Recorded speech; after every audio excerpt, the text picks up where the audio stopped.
ममता के मन की वेदना।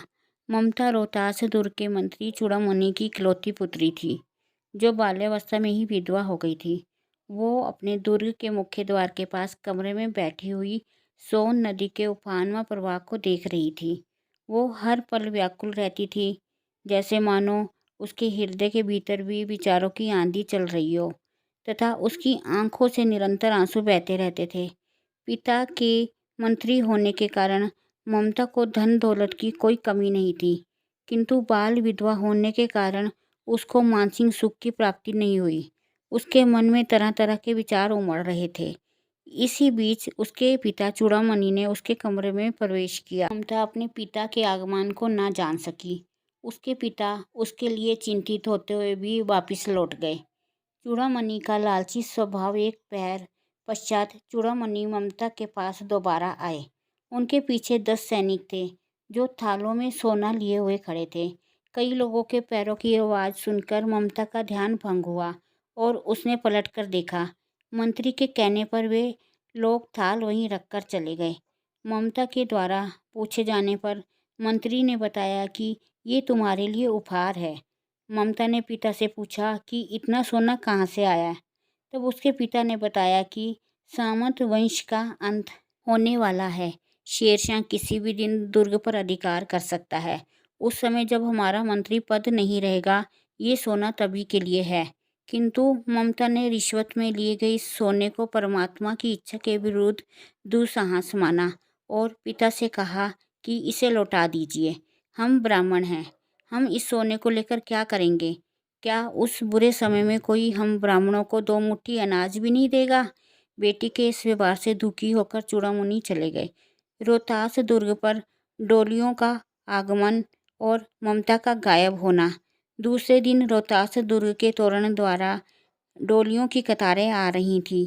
तब ब्राह्मण चूड़ामणि से रहा नहीं गया और उसने डोलियों के आवरण खुलवाने चाहे, किंतु पठानों ने इसे महिलाओं का अपमान समझा। इसी बात पर तलवारें निकल आईं। चूड़ामणि वहीं मारा गया। रोहतास के राजा, रानी और खजाना सब शेरशाह के हाथ आ गए, किंतु ममता उनके हाथ ना लगी।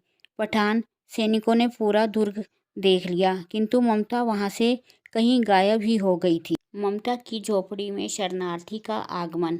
इस घटना के काफी समय बाद बनारस के उत्तर में धर्मचक्र विहार में बने मौर्य और गुप्त सम्राटों के कीर्ति स्तंभ, जो अब लगभग खंडहर बन चुके थे, वहां वृक्षों की छाया में बैठी ममता पाठ कर रही थी। अचानक उसका पाठ रुक गया। तभी हताश सा एक व्यक्ति ममता के सामने आया और माता, मुझे आश्रय चाहिए कहकर शरण मांगने लगा।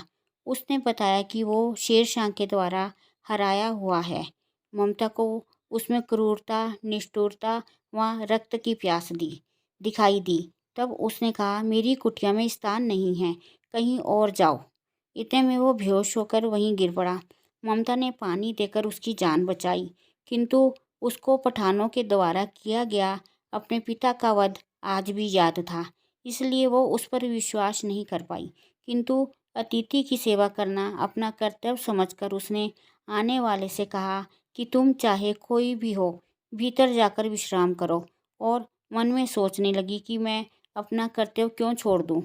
मुगल ने चंद्रमा के प्रकाश में उसका कांति युक्त चेहरा देखकर उसको मन ही मन प्रणाम किया।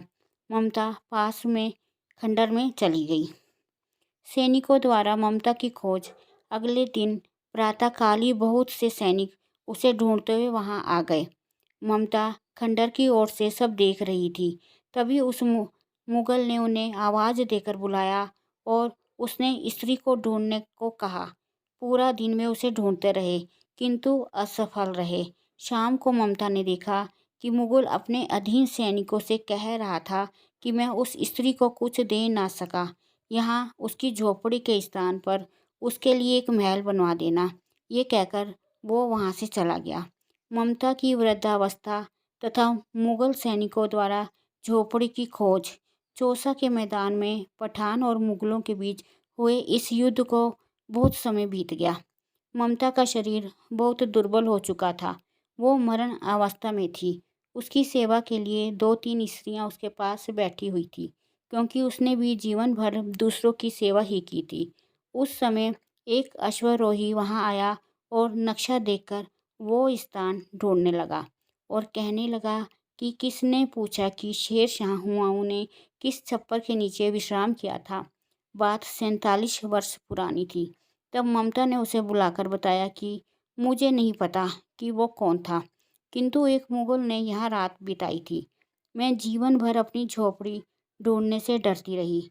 अब मैं मृत्यु की गोद में जा रही हूँ। अब तुम यहाँ जो चाहो बनवाओ। मैं तो चिर विश्राम को जा रही हूँ। ये कहते ही ममता चिर निद्रा में सो गई। अकबर के द्वारा बनवाया गया अष्टकोण मंदिर, उसके बाद वहाँ पर एक सुंदर अष्टकोण मंदिर बनवाया गया और उस पर लिखवाया गया, सातों देश के राजा हुमायूं ने एक दिन यहाँ विश्राम किया था। उसके पुत्र अकबर ने उनकी याद में ये गगनचुंबी मंदिर बनवाया, किंतु खेद की बात है कि उसमें ममता का कहीं नाम ना